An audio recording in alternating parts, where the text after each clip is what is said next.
Abramos, meus irmãos, a palavra de Deus no livro do profeta Isaías, no capítulo 11, para fazermos a leitura dos versículos de 1 a 10.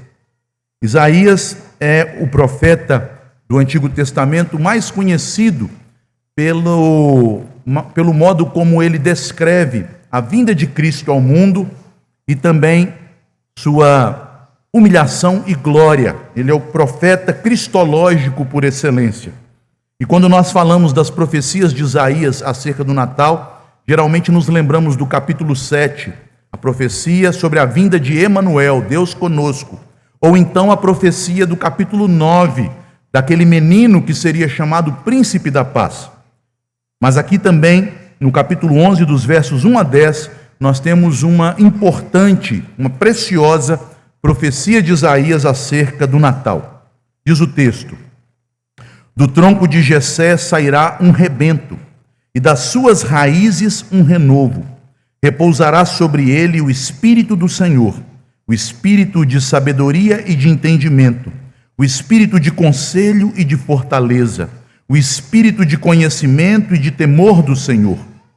Deleitar-se-á no temor do Senhor, não julgará segundo a vista dos seus olhos, nem repreenderá segundo o ouvir dos seus ouvidos, mas julgará com justiça os pobres e decidirá com equidade a favor dos mansos da terra. Ferirá a terra com a vara de sua boca e com o sopro dos seus lábios matará o perverso. A justiça será o cinto dos seus lombos e a fidelidade o cinto dos seus rins. O lobo habitará com o cordeiro e o leopardo se deitará junto ao cabrito. O bezerro, o leão novo e o animal cevado andarão juntos, e um pequenino os guiará. A vaca e a ursa pastarão juntas, e as suas crias juntas se deitarão. O leão comerá palha como o boi.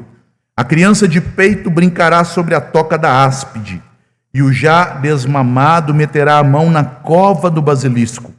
Não se fará mal nem dano algum em todo o meu santo monte, porque a terra se encherá do conhecimento do Senhor, como as águas cobrem o mar.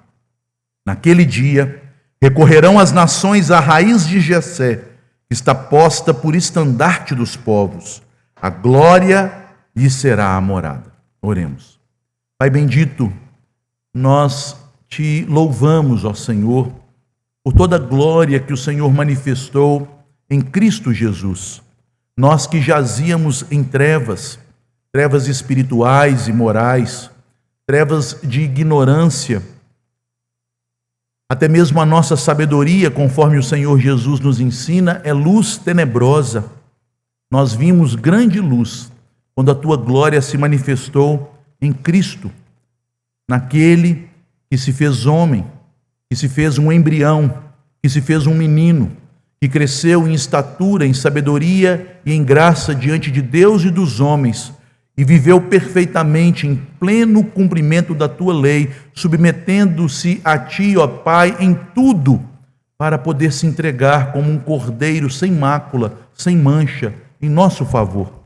Te bendizemos, ó Deus, por todas estas maravilhas que podemos contemplar em Cristo, e pedimos que agora o teu Espírito abra os nossos olhos, para que, através da lei do Senhor, da profecia de Isaías, do Antigo Testamento, vejamos claramente Cristo Jesus, que se manifestou no Evangelho, cuja mensagem foi pregada pelos santos apóstolos e alcançou os confins da terra, como hoje se vê. Ó Senhor, nós te bendizemos, porque aquele dia do qual fala o profeta, em que as nações iriam até a raiz de Jessé, ele chegou até nós, e que este dia glorioso venha, ó Pai, chegar a todas as nações da terra, ao nosso país, conquistando cada vez mais os inimigos a Cristo. Abençoa-nos nesta hora em que ouviremos a tua voz por meio da palavra pregada. Em nome de Jesus oramos. Amém. Meus irmãos queridos, o dia de Natal nos convida não apenas a recordarmos o nascimento miraculoso, sobrenatural, extraordinário do menino Jesus, mas a contemplar que aquele nascimento era apenas o início da realização de promessas eternas do nosso Deus, daquilo que fora revelado na lei, nos profetas e nos escritos. Não há nada no homem, não há em nós mérito nenhum, nenhuma capacidade ou faculdade que possa obter nossa reconciliação com Deus. Nós não temos em nossas mãos nenhum meio para conquistar, para merecer as promessas de Deus. E o Natal é uma lembrança disso. O homem não tem como ascender aos céus. O homem não tem como subir a Deus. É Deus que vem até nós. É Deus que desce até os pecadores. Um pensador cristão disse que esta é a diferença essencial entre o cristianismo bíblico e todas as demais religiões que não passam de criação do homem. Porque toda religião humana é uma tentativa de religar Deus ao homem, tomando a iniciativa o homem. Mas somente a religião verdadeira, o cristianismo bíblico, ensina que Deus buscou aqueles que não buscavam e que não tinham condições de buscá-lo porque estavam mortos. Deus é fiel à sua palavra. Deus é fiel à sua natureza, cheia de graça, de misericórdia e de amor. Deus cumpre a sua justiça. Deus revela a sua glória quando realiza a salvação dos pecadores. E é isto que devemos nos lembrar quando falamos do Natal. O nascimento de Cristo tinha um propósito que iniciava-se no Natal. Ali não havia algo ainda completo, mas apenas o início de uma jornada, de um plano, de uma missão. E é o que o profeta Isaías declara em sua mensagem. É interessante notar que o contexto da mensagem de Isaías era um contexto de crise política da nação de Judá, o reino do sul, mas também de uma crise moral e espiritual, que podemos dizer eram as causas da crise política. O povo havia se tornado infiel ao Deus da aliança. Eles quebraram seus compromissos com Deus e agora se tornaram uma nação apóstata. Passaram a adorar falsos deuses, ao invés de adorar o Deus que os tirou do Egito e os levou à terra da promessa. Mesmo o trono que Deus havia constituído, o trono de Davi, os descendentes de Davi, a quem Deus colocara sobre a liderança de seu povo para guiá-los na aliança, mesmo este trono estava corrompido. Isaías profetizou em meio a alguns reis, obviamente que eram reis fiéis, mas também em meio a reis que quebraram a aliança e trouxeram maldições sobre o povo de Deus. Por isto, se nós olharmos o contexto anterior, o capítulo 10, Isaías profetiza a respeito de juízo. Vejam o versículo 15 do capítulo 10. Ele fala de um machado, uma vara nas mãos de Deus, um bastão de correção que Deus usaria para castigar as nações e principalmente para castigar o seu povo. Este machado nas mãos do Senhor, que serviria para arrancar o seu povo como uma árvore que seria arrancada de suas raízes e lançada fora, era o reino da Assíria e também o reino dos caldeus, mas no capítulo 10, especificamente o reino da Assíria. No contexto posterior, a partir ali do capítulo 13, o reino dos caldeus. Deus está dizendo que ele havia plantado Israel como uma árvore. E esta metáfora é comumente usada no Antigo Testamento. Às vezes Israel é comparado a um carvalho, às vezes comparado a uma vinha que Deus plantou e cultivou. Mas pelo fato de Israel ter abandonado o Senhor, Deus traria um machado e arrancaria aquela árvore que ele mesmo plantou.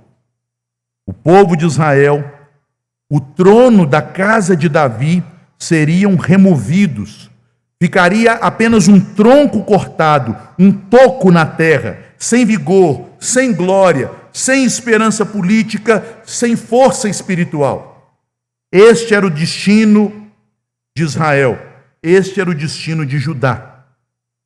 Esta nação apóstata, transgressora da aliança com Deus, adoradora de ídolos, se tornaria um toco deixado na terra.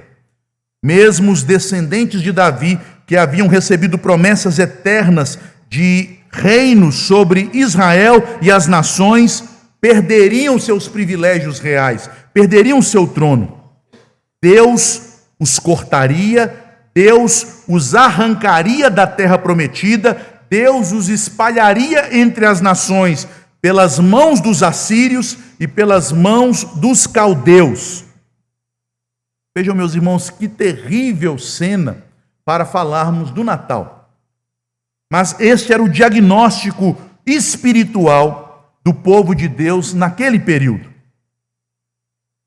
Já no relato de sua vocação, no capítulo 6, Isaías usa esta mesma figura de uma árvore arrancada e um toco que é deixado inerte na terra. Lá em Isaías, no capítulo 6, no versículo 13, após Isaías ver a glória de Deus entronizado em seu templo celestial, sendo adorado pelos serafins, Deus comissiona Isaías como seu mensageiro, não para anunciar boas novas, mas para anunciar juízo. Isaías anunciaria àquela nação que quebrou a aliança, que Deus viria contra eles para arrancá-los. Então, diz o Senhor, ficará apenas um toco. Mas, meus irmãos, aqui há uma esperança. Porque Deus não diz que os arrancaria com suas raízes. Deus os cortaria, mas permaneceria um toco, com raízes na terra. E então Isaías diz no capítulo 6, verso 13, e este toco é a divina semente. Este toco é a divina semente. À primeira vista, não havia vida, apenas a certeza de que o Senhor não permitiria que o povo fosse desarraigado. Permaneceria uma esperança, e é exatamente nesse contexto que a palavra de Deus anuncia como aquele toco, do qual viria uma divina semente, ele brota. Percebam que esta figura botânica, que se inicia lá no capítulo 6, ela é respondida agora no capítulo 11. Isaías, eu vou arrancar o povo. Isaías, eu tenho um machado, que é a Síria, para arrancá-los. Isaías, apenas um toco vai ficar na terra, mas este toco não será desarraigado, isto é, não será tirado da terra. E deste toco virá uma divina semente. E agora Deus diz que deste toco, do tronco de Jessé, germinaria um rebento e um renovo. Um rebento e um renovo. O toco preservado pela graça divina revela-se no tempo determinado como o tronco de Jessé, do qual procede um broto, um renovo, uma esperança para Israel, uma renovação do trono de Davi e a concretização da promessa feita a Abraão, de que por meio da semente de Abraão, todas as famílias da terra seriam abençoadas. O Natal não nasce, meus irmãos, em um palácio, mas em meio à ruína, procedente de um toco cortado e deixado na terra. Não surge do poder humano, mas da fidelidade soberana de Deus à sua aliança. Em meio a escombros, em meio à devastação, envolto em trevas, Deus envia o seu Filho nesta situação para trazer luz, para trazer restauração, para fazer a paz. É sob esta luz que nós ouvimos a profecia de Isaías. Isaías 11 nos fala do nascimento do Messias como o início da revelação, da manifestação, da implementação do reino de Deus sobre a terra. Portanto, meus irmãos, nesta sessão do profeta, da profecia de Isaías que nós acabamos de ler, dos versículos 1 a 10 do capítulo 11, nós podemos extrair como tema o seguinte: da santa semente ao renovo. Cristo é a esperança que brota no Natal. Da santa semente que permaneceu, Deus produz um renovo. Este renovo é Cristo, a esperança de salvação que brotou no Natal. O nascimento de Jesus Cristo, que aqui está sendo profetizado como o rebento, o renovo, que procede do tronco cortado de Jessé, Deus revela que esta santa semente prometida desde o início, quando o pecado entrou no mundo, ela haverá de ser preservada, quer seja nos dias bons, quer seja em meio ao juízo e devastação. E finalmente ela se manifestará para estabelecer o reino de Deus, um reino de justiça, de paz, de esperança, não apenas para Israel, mas conforme diz o verso 10, para todas as nações, para todos os povos. Vejamos, meus irmãos, como a profecia então é construída aqui pelo profeta. Em primeiro lugar, o versículo 1, que nos fala da promessa de Deus. Aqui nós encontramos que este tronco, este toco preservado, dele surgirá o renovo prometido. Do tronco de Jessé sairá um rebento, e das suas raízes um renovo. Lembrem-se da figura ali do capítulo 6, verso 13. Deus disse que haveria de arrancar Israel, haveria de cortá-lo, mas ficaria um toco sobre a terra. A ideia de uma planta inerte, mas ainda com raízes. Isaías, ele retoma deliberadamente esta imagem, a imagem do toco, que é levantada pelo Senhor ali no capítulo 6, uma árvore cortada, mas não arrancada.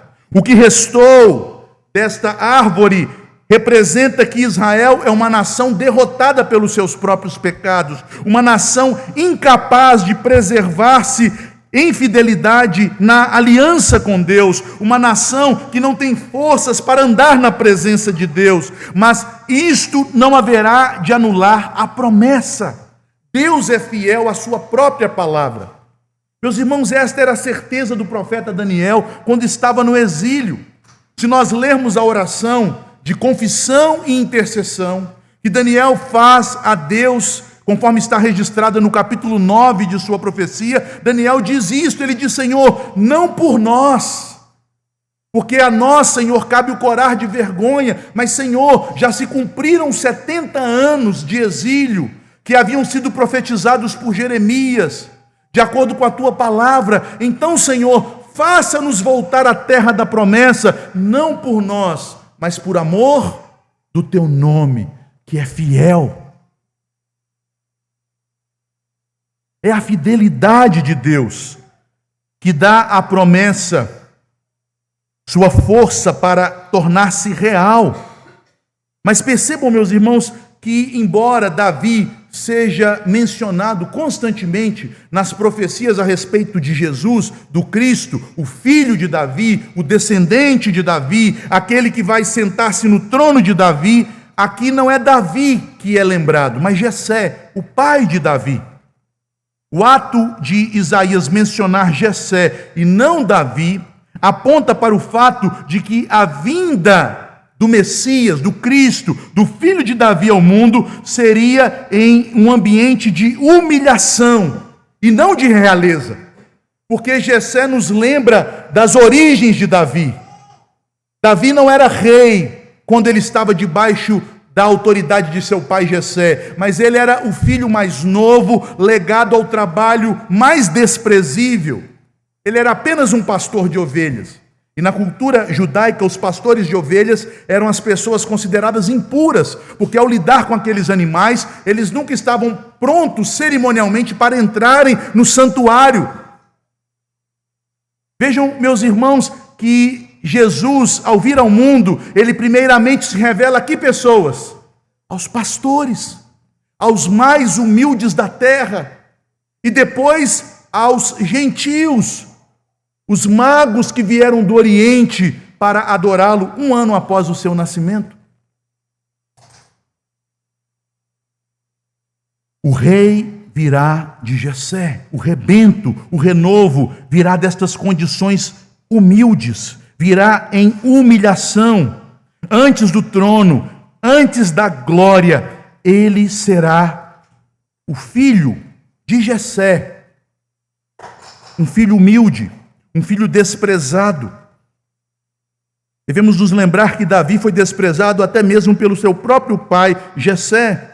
Pois quando Samuel foi à casa de Jessé para ungir o rei que haveria de ser colocado no lugar de Saul, Jessé apresentou todos os seus filhos, menos Davi. E Samuel então foi alertado: Samuel, não se atente para a aparência destes jovens, porque eu, Senhor, não vejo como o homem vê o exterior, mas eu conheço o coração. Jesus é chamado aqui de renovo. Renovo, a palavra é Nazar, daí a palavra no Novo Testamento, Nazareno. A palavra Nazaré vem da raiz renovo. Por isso, Mateus escreve: ele foi chamado Nazareno, conforme disseram os profetas. Esta é uma das profecias acerca de Jesus ser chamado Nazareno, o renovo. Mas lembrem-se, meus irmãos, o fato de Jesus ter sido chamado Nazareno está ligado ao local onde ele cresceu. Embora tenha nascido na cidade de Davi, Belém da Judéia, cidade que ficava próxima a Jerusalém, a capital espiritual e política da Judéia, Jesus primeiramente foi levado ao Egito e depois de a perseguição de Herodes ter cessado com a sua morte, ele é levado a Nazaré,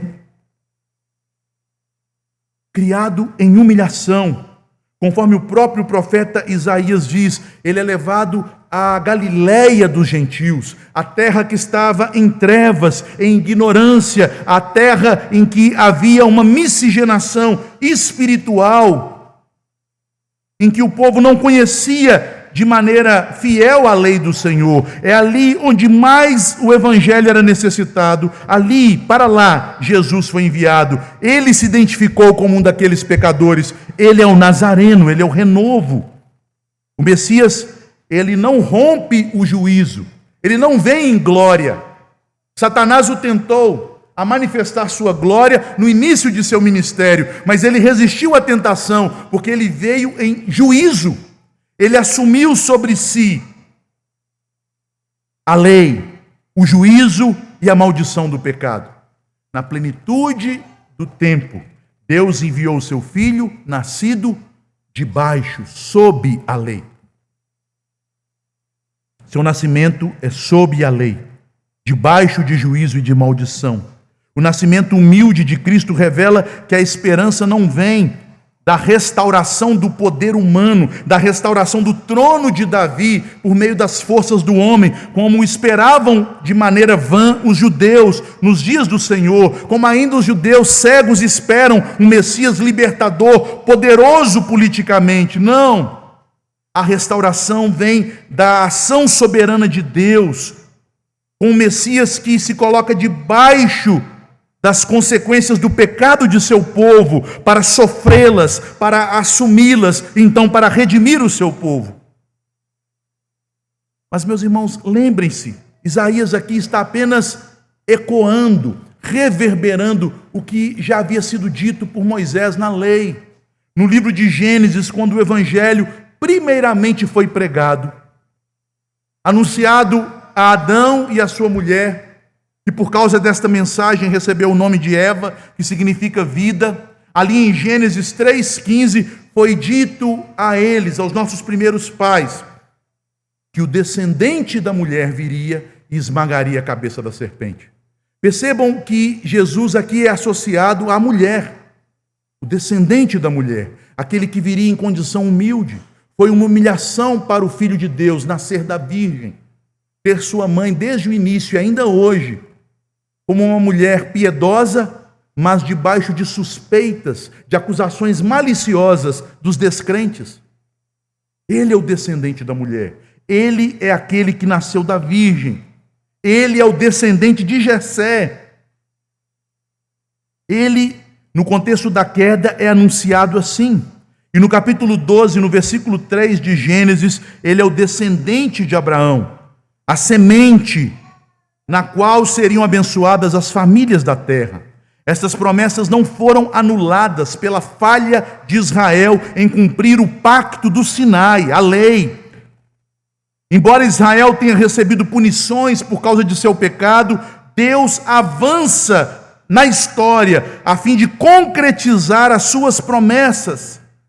Israel foi cortado pelo seu pecado, mas mesmo assim Deus seria fiel, e daquele toco cortado, reduzido à miséria, reduzido à insignificância, Deus traria o Salvador humilde, o Nazareno, o descendente da mulher, o tronco de Jessé. Neste primeiro ponto, a profecia nos mostra que a promessa sobreviveu ao juízo. Mas agora Isaías vai adiante a partir do versículo 2 até o versículo 5, nos mostrando, meus irmãos, como o Messias haveria de realizar esta promessa. Se ele não virá em glória, se ele não veio com poder político, se ele não tem meios humanos para agir em favor de seu povo, de que maneira ele pode nos restaurar? De que maneira ele pode obter paz? Os versículos de 2 a 5 mostram que este renovo de Jessé, ele governa pelo poder, pela plenitude do Espírito de Deus. É pelo poder do Espírito de Deus que ele governa.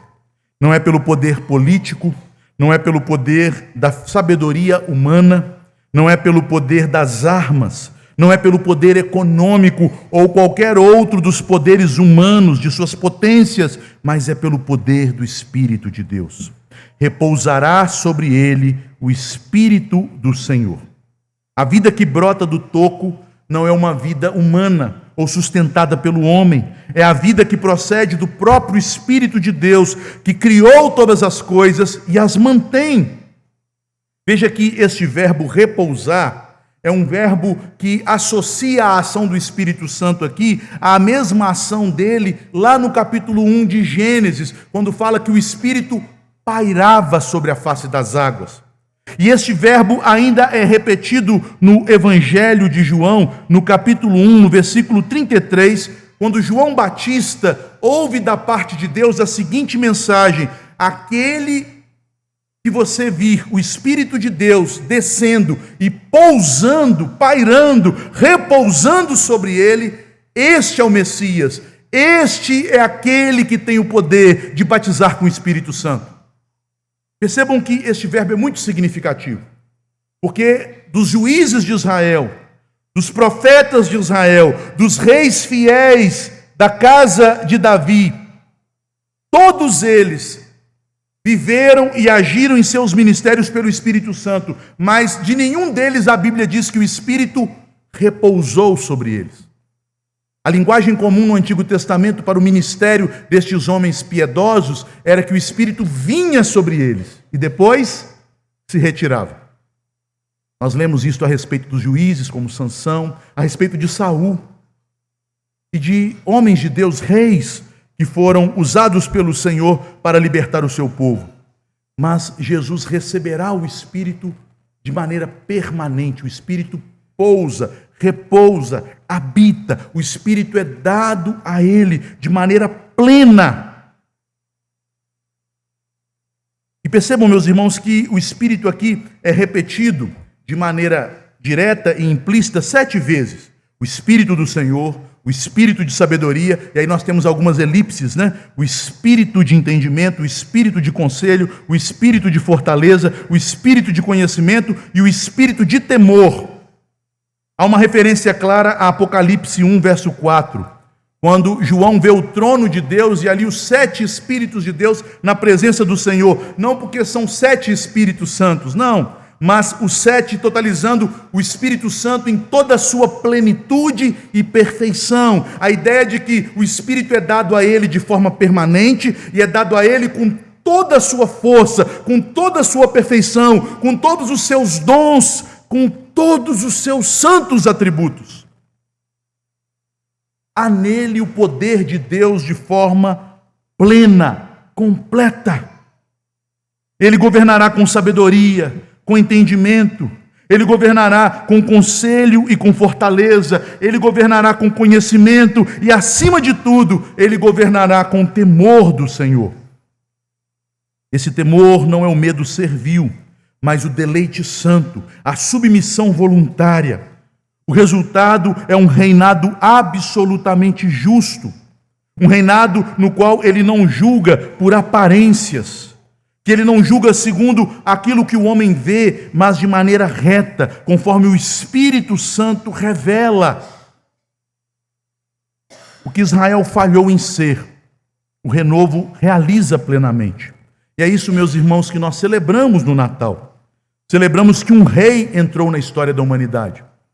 Infelizmente, a igreja tem se ocupado tanto de política ao longo de sua história, e no Brasil nestes últimos anos, que nós pensamos que algum político, alguma ideologia, algum partido vai trazer a realização, a concretização das promessas de Deus, de paz, de prosperidade, de harmonia entre os homens. Mas não, o único rei que pode fazer isto é o Senhor Jesus, porque Ele governa pelo poder do Espírito. Só o Espírito pode entrar no coração dos homens, só o Espírito pode quebrantá-los e convertê-los, só o Espírito pode convencê-los de seus pecados, só o Espírito pode fazê-los vencer a corrupção que habita em todos nós. Somente no reino do Messias, que tem o Espírito e que, portanto, pode dar o Espírito, haverá justiça e paz. Mas o governo justo deste renovo não permanece restrito à esfera do espírito, à esfera do coração. Isaías nos conduz agora a contemplar como este governo, como o grão de mostarda, que é insignificante aos olhos humanos, ele cresce. Como este governo, que é semelhante ao fermento que leveda a massa, ele penetra de forma invisível, mas de maneira tão aguda, tão real, que a massa toda haverá de ser permeada por este fermento. Nos versículos 6 a 9, nós vemos que o renovo, ele traz um reino de paz, uma nova criação. O lobo habitará com o cordeiro. Percebam que nestes versos nós temos imagens que de fato são simbólicas, têm um aspecto poético, mas também são descritivas de um fato. Estas imagens todas mostram a reversão da maldição do pecado que veio sobre nós por causa da queda. O pecado trouxe a corrupção à criação. O pecado trouxe a ausência da sujeição da criação ao homem. O pecado trouxe toda a violência, convulsão e caos na criação. Mas com a vinda deste rei, onde havia violência, surge paz. Onde havia medo, surge segurança. Onde havia ruptura, reconciliação. Animais selvagens e animais domésticos estão juntos. Mas o que é mais interessante aqui, no versículo 6, ele aponta para um menino. E é dito: quem ordena estes bichos? Quem guia estes animais? Quem é o pastor destes animais, que faz com que cordeiro e leopardo, cabrito, leão, bezerro, que todos eles andem juntos harmonicamente? Diz: um pequenino, um menino os guiará. Meus irmãos, Isaías está apontando para a profecia do capítulo 9, verso 6. Profecia que todos nós conhecemos, porque fala claramente do Natal. Porque um menino nos nasceu, um filho se nos deu, o governo está sobre os seus ombros, e o seu nome será Maravilhoso Conselheiro, Deus Forte, Pai da Eternidade, Príncipe da Paz, para que se aumente o seu governo e venha paz sem fim sobre o trono de Davi e sobre o seu reino. Às vezes, nos perguntando, querendo responder nossas curiosidades, como que isso vai ser? Lá no céu vai ter bicho? Outro dia um pastor famoso falou que os bichos vão ressuscitar, né? Eu fiquei até impressionado de uma pessoa tão teologicamente culta, né? Pensar uma coisa assim, de tal maneira equivocada. E aí ficamos com curiosidades infantis, pueris, mas percebam que este pequenino, este menino, esta criança que é citada ao longo dos versículos, é ela que está dando ordem ao caos. É ela que está tirando o espírito de violência e promovendo um espírito de conciliação e paz. É ela que está manifestando o reino e o domínio de Deus numa criação outrora devastada pelo pecado, mas agora restaurada por um pequenino. O rebento, o tronco de Jessé, o Nazareno, pequenino, insignificante aos olhos humanos, mas cheio de toda a plenitude do Espírito de Deus, por meio da palavra de sua boca, por meio de sua pregação, ele haverá de penetrar corações duros e manifestará o seu reino na terra. Um reino de paz. É isso que nós cremos, meus irmãos. O Natal marca o início desta restauração. O Natal nos mostra que aquilo que foi quebrado, destruído pelo pecado no Éden, agora é restaurado com a vinda de um menino para deitar-se em um coxo, uma manjedoura, e ali ser contemplado por pastores e por singelos animais domésticos. Este pequenino fará esta obra de restauração, ainda não consumada, mas já garantida. Por fim, no versículo 10, os irmãos podem perceber que o versículo 10 é um novo parágrafo. Aí nós percebemos que a letra está em negrito, mostrando que é um novo parágrafo, um parágrafo conclusivo de tudo aquilo que a vinda do Messias, do tronco de Jessé, realiza. Isaías então amplia o horizonte do domínio da glória do reino deste Messias.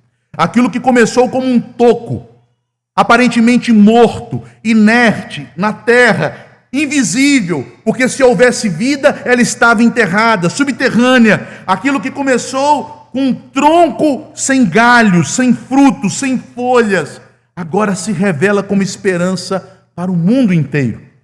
O renovo é o estandarte, a bandeira e a esperança das nações. Isaías 11:10. Naquele dia recorrerão as nações à raiz de Jessé. O renovo é também raiz. Ele procede de Jessé, mas é aquele que sustenta toda a promessa. Eu sou a videira, vós sois os ramos. A humanidade restaurada, a humanidade renovada pela vida, a humanidade reconciliada com Deus, é enxertada neste renovo, é enxertada nesta raiz que tem suas fontes na vida eterna e por ter o Espírito repousando sobre ele, pode comunicar vida a todo aquele que se encontra nele. As nações não apenas o observam, elas recorrem a ele. As nações recorrerão à raiz de Jessé. E, meus irmãos, nós podemos observar isso desde o Pentecoste, quando o Espírito de Deus, o Espírito de Cristo, desceu sobre a igreja, os apóstolos, e o Evangelho começa a se espalhar pelas nações. Esta obra não termina por agora. A palavra de Deus nos diz que todas as nações serão alcançadas pelo Evangelho. Todos os povos, línguas e raças ouvirão do Evangelho deste que é a raiz de Jessé. O que foi prometido a Abraão agora se cumpre. Na semente tua, Abraão, na tua semente serão abençoadas as famílias da terra. E Isaías então diz: as nações, as famílias dos povos recorrem à raiz de Jessé. Vejam que ao falar deste Natal, no seu evangelho, Mateus começa dizendo: esta é a genealogia de Jesus Cristo, filho de Davi, filho de Abraão. Ele é filho de Davi para reinar, ele é filho de Abraão para abençoar e governar as nações. O Natal, portanto, meus irmãos, é missionário. O texto nos diz que ele será uma bandeira, um estandarte. E esta figura evoca a ideia de uma batalha. Na batalha, quando o exército era apertado, havia um estandarte em um local alto e seguro, que os soldados poderiam observar de qualquer lugar do campo de batalha e correr para aquele estandarte, para ali se refugiarem. Geralmente naquele estandarte ficava o rei, o general e os arqueiros. Era o local, a fortaleza, o ponto seguro na batalha. Com esta figura, Isaías está dizendo: Jesus é a segurança das nações. Não são as ideologias, não são as cosmovisões, não são as filosofias do homem, sua ciência, seu avanço técnico, não são os políticos ou economia, a segurança das nações. Jesus, a raiz de Jessé, é o estandarte dos povos. Ele é a segurança das nações. É Ele que traz paz às nações. A mensagem do Natal, segundo Isaías, é clara e profunda. A promessa de Deus não morreu. Mesmo em tempos de crise, como aqueles que vivia Isaías, onde o povo prometido seria arrancado pelo machado da Assíria, seria cortado pela espada dos caldeus, a promessa de Deus não falha. A semente não é arrancada, o toco não fica estéril. Da santa semente prometida no Éden, que fora preservada no juízo, guardada na aliança e anunciada pelos profetas, brotou o Nazareno, o renovo, a raiz de Jessé, o menino de Belém, que é o cumprimento fiel de tudo aquilo que Deus nos prometeu, de salvação por meio de sua graça. Aplicando, meus irmãos, este texto, em primeiro lugar, este texto nos chama à adoração reverente. O Natal nos chama a adorar a Deus pela sua veracidade, pela sua fidelidade, pela sua bondade, amor e graça. Seu amor é insondável, sua graça é maravilhosa, e tudo isso nós podemos contemplar no Natal de nosso Senhor Jesus. Em segundo lugar, este texto fala de esperança. Infelizmente, a igreja evangélica brasileira foi acometida de uma visão sobre o futuro, de que o mundo vai de mal a pior. Mas não é isso que Isaías nos diz aqui, não é isso que Deus fala em sua palavra. A Bíblia nos diz que o reino é como levedo na massa. Toda a massa será levedada pelo Evangelho. O reino é como um grão de mostarda, que cresce e se torna uma grande árvore. O reino é como um estandarte dos povos, que faz com que todas as nações recorram à raiz de Jessé. Mesmo em tempos de crise, em tempos de ruína, quando tudo parece reduzido a um toco, Deus ainda faz brotar a sua igreja. Deus ainda faz brotar vida. Nossos antepassados, nossos pais na fé, os puritanos, os presbiterianos do período pós-reforma, eles sabiam disso. Por isso eles tinham um adágio latino que dizia: post tenebras lux. Após as trevas, Deus envia luz. E a luz vem por Cristo, pelo Evangelho.